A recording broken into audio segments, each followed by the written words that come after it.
Le Volvo XC90 est à son apogée dans cette version T8 hybride rechargeable. Cette voiture a reçu sa deuxième mise à jour pour l'année modèle 2025, créant un design plus affûté et sophistiqué que nous allons examiner ici. Pour 7 places dans un grand SUV familial hybride rechargeable, cette option reste l'une des meilleures.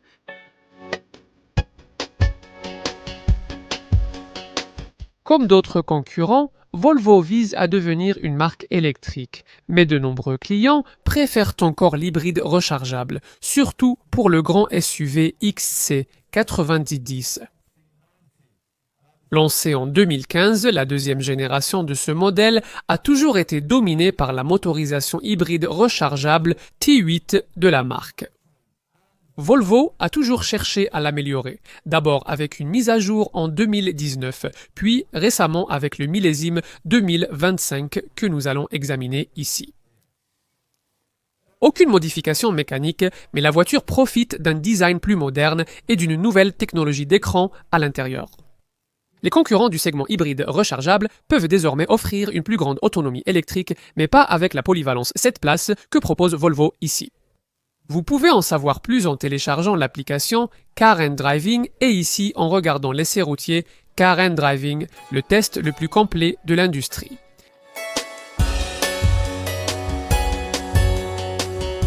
Comme avant, ce moteur T8 est turbocompressé et suralimenté. Associant 310 chevaux à un moteur électrique de 145 chevaux pour une puissance totale de 455 chevaux et un couple de 709 Nm. Cela permet d'abattre le 0 à 100 en seulement 5,4 secondes, même si le poids à vide de 2295 kg atténue quelque peu l'urgence de cette performance. Nous espérions une batterie hybride rechargeable plus grande pour offrir à ce T8 une autonomie électrique comparable à celle des hybrides rechargeables Mercedes et BMW du segment. Mais le même pack de batterie lithium-ion de 18,8 kWh reste, offrant jusqu'à 44,1 miles d'autonomie électrique selon la norme EAER lorsque la batterie est pleine. Ce T8 propose 5 modes de conduite: hybride, puissance, pure, tout-terrain et transmission intégrale. Dans toute la gamme XC90, il n'y a aucun changement concernant la dynamique de conduite dans le cadre de cette mise à jour, à part quelques ajustements qui ont été faits pour assouplir la configuration de la suspension passive. Peu de clients apprécieront réellement cela, car au-dessus de la finition de base, cette configuration a été abandonnée au profit du bien meilleur pack châssis actif fourcé, qui vous offre des amortisseurs adaptatifs aux 4 coins et une suspension pneumatique électronique. Cette configuration est presque indispensable avec le XC90. Cela améliore nettement la qualité de conduite et cela complète aussi un excellent raffinement sur autoroute, qui répond facilement aux exigences du segment exécutif, malgré le fait que ce Volvo utilise un moteur 4 cylindres dans un segment où les 6 cylindres sont vraiment la norme. Un système d'assistance à la conduite de série offre un certain niveau de technologie de conduite autonome orientée autoroute. Presque personne ne va conduire une voiture comme celle-ci de façon sportive, mais les clients ne voudront pas non plus qu'un SUV de luxe de ce genre paraisse lourd ou pâteau. Celui-ci ne le fait vraiment pas, grâce à son équilibre entre confort et agilité, facilité par la plateforme légère et rigide de Volvo. Il ne rivalise pas avec une Kia ou une Audi Q5 sur route sinueuse, mais ce n'est pas surprenant, et l'adhérence ainsi que la traction restent bonnes. La direction n'est pas très communicative, quel que soit le mode que vous choisissez, souple ou ferme. Il y a un certain potentiel pour des capacités tout-terrain modérées, mais évidemment, vos ambitions hors piste seront limitées ici par la garde au sol de 231 mm. Et ce modèle, T8, ne pourra même pas traverser de l'eau si elle dépasse le bas des seuils de porte. Plus important, la capacité de remorquage des deux variantes est de 2,4 tonnes.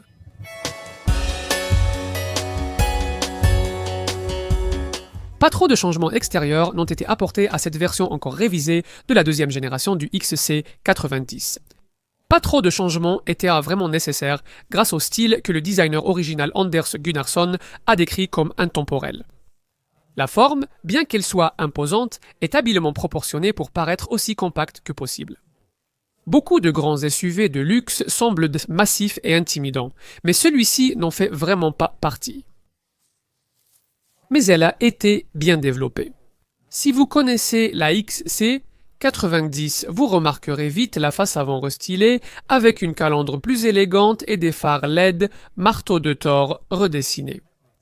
De plus, il y a aussi un capot plus sculpté, des ailes avant revisitées et un pare-choc avant inférieur plus épuré et plus simple. De côté, les changements sont discrets, mais un propriétaire remarquera les nouvelles jantes plus élégantes. Les tailles vont de 20 à 22 pouces. Ici, ce sont des jantes de 21 pouces. Sur cette version T8, il y a aussi un nouveau look pour le port de recharge. De profil, ce XC90 continue d'avoir un aspect résolument pratique et peu sportif, mais il parvient tout de même à dégager une certaine prestance grâce à la ligne d'épaule marquée sur le dessus et au pli prononcé en bas qui donne de la forme au flanc. C'est toujours un véhicule de taille imposante, 4953 mm de long, même si c'est un peu plus court qu'une Audi Q7 ou un Land Rover Discovery.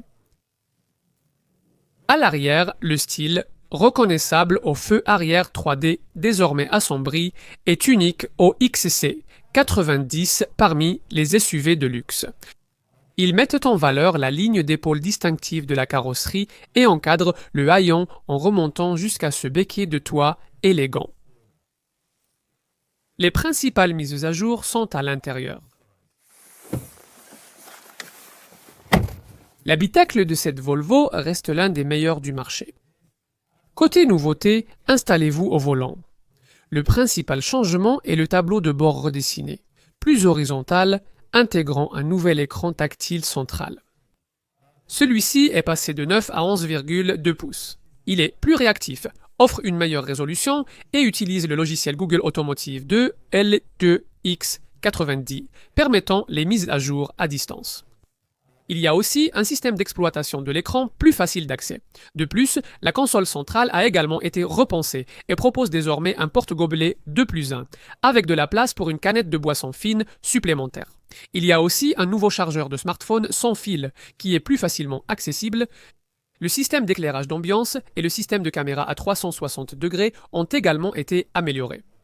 Nous avons apprécié l'expérience à l'avant de cette seconde génération de XC90 lors de nos tests en 2015 puis en 2019. Nous l'apprécions toujours, c'est très agréable. À l'origine, c'est le travail du designer britannique Robin Page qui a créé un habitacle simple, élégant et très épuré. On est assis assez haut avec une vue dominante sur la route, et les larges sièges avant offrent un excellent maintien. La plupart des modèles bénéficient de ces superbes inserts intérieurs en frêne. Et si vous pouvez viser le haut de gamme, vous aurez cette planche de bord cousu main et une sellerie en cuir nappa, ainsi que ce qui est probablement le meilleur système audio de tout le segment des SUV. Avec cette installation Bowers et Wilkins de 18 haut-parleurs et 1400 watts, vous serez vraiment ravis. La plupart des modèles ont ce levier de vitesse en cristal Aura 4, distinctif, mais seul le modèle haut de gamme propose l'affichage tête haute. Ces deux fonctionnalités sont reprises de la version précédente, tout comme l'écran conducteur progressif de 12,3 pouces. Il peut s'afficher sous une forme minimaliste ou agrémenté de la carte de navigation, et sur cette version T8, si vous sélectionnez les modes de conduite pur ou hybride, le cadran virtuel de droite passe du compte-tours à un affichage d'écomètre. C'est astucieux, mais dans l'ensemble, il faut dire que cette configuration d'écran n'est pas aussi personnalisable que ce que l'on trouve ailleurs dans le segment. Mais qu'en est-il de la grande nouveauté de cet habitacle, le nouvel écran central Android Automotive plus grand? Eh bien, il n'est pas aussi bien intégré à la planche de bord que l'ancien écran Sensus plus petit. Il ressemble maintenant un peu plus à une tablette collée, mais le format portrait reste efficace et permet d'atteindre facilement les quatre coins de l'écran sans trop s'étirer. Il y a ici le contrôle vocal, Google Assistant et les boutons à l'écran sont suffisamment grands pour que vous puissiez théoriquement les utiliser avec des gants. Il y a aussi des raccourcis fixes vers les commandes principales du véhicule, ainsi que vers vos applications les plus fréquemment utilisées. Inévitablement, étant donné le système d'exploitation, les utilisateurs de téléphones Android seront plus à l'aise avec cette interface que les utilisateurs d'Apple. Ils doivent avoir une connexion large pour Apple CarPlay et Android Auto aussi. Des boutons physiques se trouvent en dehors de cet écran tactile pour les fonctions principales, mais malheureusement, l'écran contrôle pratiquement toutes les fonctions de climatisation. Avec un compte Google, connectez-vous pour accéder à vos destinations enregistrées sur d'autres appareils et télécharger des applications Android compatibles voiture comme Spotify via le Google Play Store. Pour la praticité intérieure, vous rangerez vos petits objets dans la boîte à gants à ouverture électronique ou le compartiment en cuir entre les sièges, avec port USB. Devant, un couvercle coulissant cache 2 porte-gobelets, un plateau et une prise 12 volts. Il y a aussi un tapis de recharge sans fil devant le levier de vitesse, un vide-poche près du genou droit du conducteur et des pinces à tickets sur les miroirs de courtoisie. C'est dommage, cependant, que les vides-poches de portière soient aussi petits et qu'il n'y ait pas de compartiment au plafond pour vos lunettes de soleil. Il est temps de s'asseoir en deuxième rangée. Comme d'habitude avec rangée Linux C90, les passagers sont bien installés avec des sièges individuels qui coulissent et s'inclinent pour un plus grand confort lors des longs trajets. 3 adultes peuvent à peine s'asseoir côte à côte, même si la personne au centre doit se contenter d'un siège plus étroit et de ce tunnel central proéminent. La plupart des modèles disposent d'un toit panoramique en verre, et les versions haut de gamme ajoutent des rideaux pare-soleil aux portes arrière. Lors de longs trajets, vous apprécierez les aérateurs dans les montants B, les lampes de lecture LED au plafond et l'accoudoir central élégant avec porte-gobelet escamotable. Les boissons peuvent aussi être placées dans les compartiments des poches de porte. Les sièges ont des filets à l'arrière et les accoudoirs des portes disposent d'emplacements pour pièces. Le tunnel de transmission est recouvert d'un revêtement caoutchouté, facilitant le nettoyage. Juste au-dessus, on trouve des commandes de climatisation numérique et de ports USB-C. D'accord, et la troisième rangée? Comme souvent dans cette catégorie, y accéder demande un peu de dextérité. Donc, si vous avez déjà essayé les sièges tout à l'arrière du prochain C90, alors vous saurez qu'en tant qu'adulte, vous ne pourrez vous installer ici confortablement que si vous demandez à ceux devant vous d'avancer un peu leur siège. Les sièges eux-mêmes sont exactement les mêmes que ceux du milieu, donc on ne vous impose pas des sortes de sièges d'appoint rabattables comme on en trouve chez certains concurrents, et ces sièges peuvent accueillir un adulte mesurant jusqu'à 170 cm. Les 2 sièges à l'arrière sont disposés en style dit théâtre, donc légèrement surélevés et orientés vers l'intérieur pour offrir une meilleure vue dans le sens de la marche. Chaque siège possède aussi un porte-gobelet et un vide-poche. Des aérateurs sont sur le montant C, un plateau de rangement entre les sièges et des haut-parleurs au plafond, mais pas de port USB. Enfin, regardons l'espace bagage, accessible via un haillon électrique. Vous pouvez l'actionner soit avec le bouton du coffre sur la clé, soit si vous approchez de la voiture les bras chargés de sacs. Vous pouvez même le faire en passant votre pied sous le pare-choc. Il s'ouvre sur un espace à bagages accessible via un seuil de chargement élevé. Les modèles à suspension pneumatique disposent de boutons pratiques pour abaisser de 50 mm. Inévitablement, la capacité sera réduite avec les 7 sièges en place. Même avec cette configuration, ce modèle Tate hybride rechargeable offre 244 litres de bagages ou 247 litres avec la version B5 Mild Hybrid. Assez pour 2 grandes poussettes ou 10 valises cabine. Vous avez aussi des compartiments latéraux, une prise 12 volts décrochée pour sac, 4 points d'arrimage argentés et un petit compartiment sous le plancher sur ce modèle T8.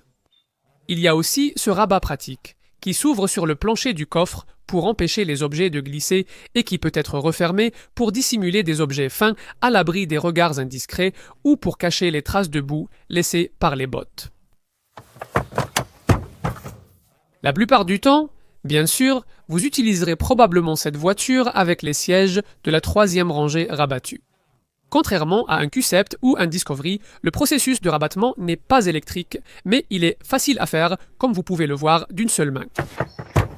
Rabattre ces sièges arrière sur le modèle T8 libère 650 litres d'espace jusqu'à la ligne de fenêtre, ou 653 litres avec le modèle B5.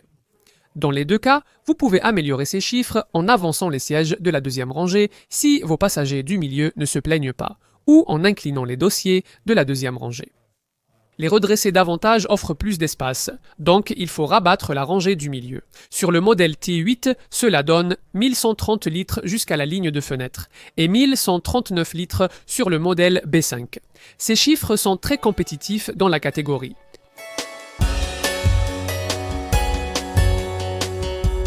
Ce modèle T8 hybride rechargeable, essence électrique, est disponible avec les trois finitions, comme lors de ce test. À l'été 2025, il était proposé des environ 73 000 livres. Il vous faut environ 85 000 livres pour une version haut de gamme comme celle-ci. Toutes les XC90 sont équipées de jantes d'au moins 20 pouces, de phares à LED matriciel, de barres de toit, de capteurs de stationnement avant et arrière, de phares et essuie-glaces automatiques, d'un haillon à ouverture électrique, d'un accès sans clé, d'un pare-brise chauffant et d'une alarme anti-vol. Les équipements de conduite incluent le système de conduite semi-autonome, Pilot Assist de la marque, le régulateur de vitesse adaptatif, deux réglages de contrôle de descente et de mode de conduite, avec une force de direction ajustable. À l'intérieur, les XC90 classiques ont une sellerie Nordico matelassée, des sièges avant chauffants à réglages électriques avec soutien lombaire et mémoire, ainsi que des sièges arrière chauffants.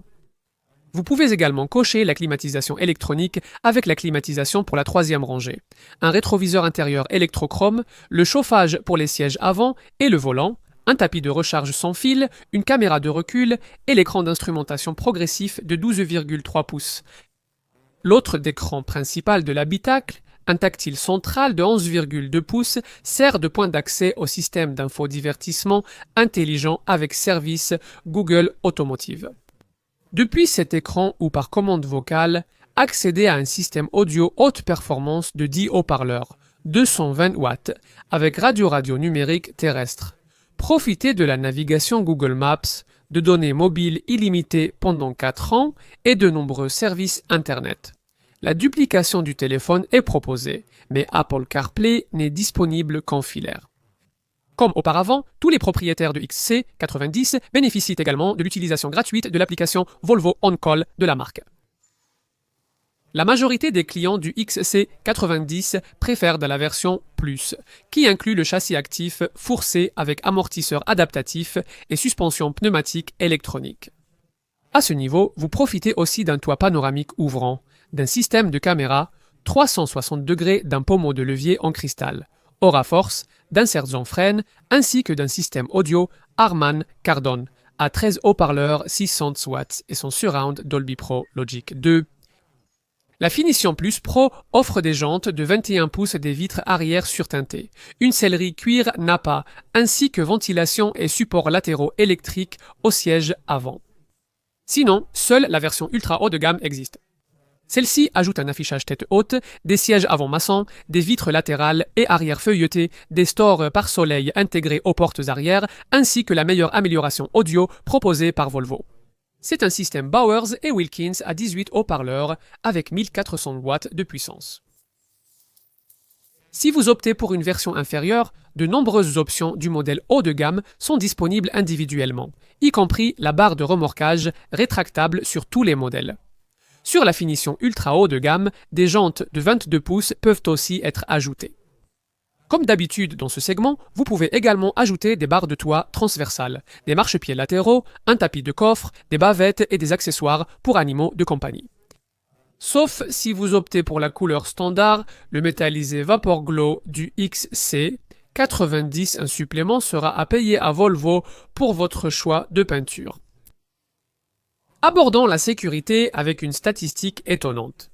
Depuis que le Volvo XC90 est en vente au Royaume-Uni, depuis 2000, aucune personne n'a été tuée en conduisant ce véhicule, et aucun passager n'a perdu la vie dans un accident impliquant un XC90. C'est tout simplement, selon les statistiques officielles du gouvernement, la voiture la plus sûre sur la route aujourd'hui. La société poursuit ses ambitions en matière de sécurité avec l'objectif le plus audacieux et le plus ambitieux de toute l'industrie automobile.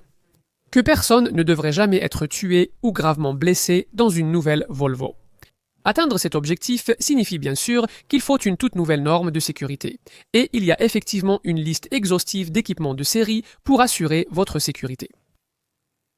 L'assistance au freinage d'urgence s'ajoute au système City Safety avec aide à la direction, incluant détection piéton, point cycliste, alerte collision frontale avec freinage automatique et freinage automatique arrière. Un autre système est la fonction de freinage automatique, qui s'active si un conducteur s'engage devant un véhicule arrivant en sens inverse. Il y a aussi la protection contre la sortie de route, au cas où vous déviriez sur le bas-côté. L'atténuation de franchissement de voies opposées vous évite de déboîter dangereusement, complétée par l'aide au maintien dans la voie. On retrouve aussi les systèmes d'alerte du conducteur, d'alerte de vitesse, la reconnaissance des panneaux et de nombreux airbags, dont celui pour les genoux du conducteur. C'est décevant qu'il n'y ait que 2 points isofixes pour les sièges enfants. L'Audi Q7 d'arriver en A5, comme d'habitude avec la marque. Les structures des sièges avant ont été conçues pour s'effondrer de manière à protéger votre colonne vertébrale contre des blessures graves, tandis que, en même temps, la protection Whiplash Protection System habituelle de Volvo protège contre le coup du lapin au niveau du cou.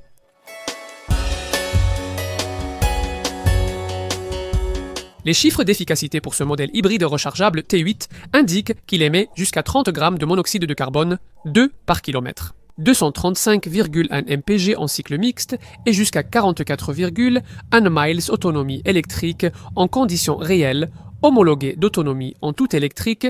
C'est un peu en dessous de ce que proposent les versions hybrides rechargeables concurrentes du BMW X5 et du Mercedes GLE, mais ces derniers ne proposent que 5 places, alors que l'autonomie hybride rechargeable de ce Volvo est au moins suffisante pour permettre, en théorie, de l'utiliser tous les jours sans jamais passer à la pompe, sauf bien sûr si vous devez effectuer un trajet plus long. Cela suppose évidemment que vous gardiez la batterie lithium-ion complètement chargée.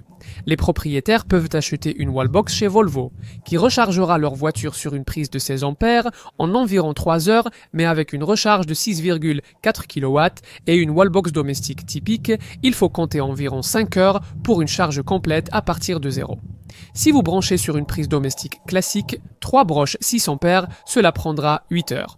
Au final, pour justifier le surcoût conséquent de 9000 livres de ce modèle, T8 par rapport au B5000 hybride à moteur conventionnel, il faudra vraiment essayer de le brancher à chaque occasion. Sinon, vous vous retrouverez simplement à conduire un SUV essence lourd, même si une autonomie combinée descente devrait être possible grâce au réservoir de 71 litres que partagent désormais tous les XC90. Si, en roulant, vous souhaitez privilégier la conduite tout électrique, vous pouvez sélectionner le mode de conduite pur qui privilégie le fonctionnement électrique seul et sera utile, par exemple en ville. Mais au quotidien, la plupart des propriétaires de T8 rouleront en mode hybride, celui par défaut du groupe motopropulseur, qui alterne automatiquement entre l'essence et l'électricité. Même si on imagine mal un propriétaire de XC90 T8 atteindre réellement les consommations officielles annoncées par la marque, l'essentiel est que le gouvernement y croit, ce qui permet aux professionnels de déduire jusqu'à 100% du coût de ce véhicule de leur base imposable. Et un contribuable à 40% pourrait rouler en XC90 T8 tout en ne payant qu'un taux de 9% de benefit in kind, bien en dessous des 37% appliqués à l'alternative B5. L'entretien reste abordable pour ce type de voiture, avec des intervalles annuels ou tous les 18 000 miles et des plans sur 3 ou 5 ans. Des forfaits prépayés sont disponibles pour vous aider à anticiper votre budget. La garantie est le classique forfait 3 ans ou 60 000 miles. L'assurance pour ce modèle, T8 hybride rechargeable, est classée en groupe 41. La dépréciation après 3 ans et 36 000 miles est estimée entre 47 et 53%. Maintenant, comme le prix demandé dépasse 40 000 livres, ce TXC90 est soumis à une surtaxe de taxe de circulation de 425 livres, soit 620 livres par an, entre la 2e et la 6e année de possession. C'est 195 livres par an après cela.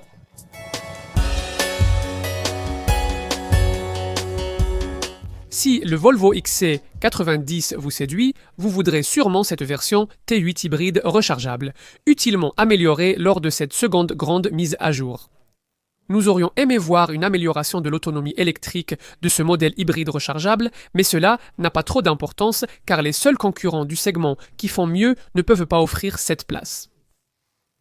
Si vous n'en vouliez pas un auparavant, il est probable que vous n'en voudrez toujours pas un maintenant. Mais si c'était le cas, ce XC90 T8 mis à jour vous séduira par son charisme suédois et son accent sur tout ce que la marque de Göteborg fait de mieux. Un style sobre et élégant, une véritable praticité au quotidien et une sécurité de premier ordre dans sa catégorie. C'est toujours une référence dans sa catégorie.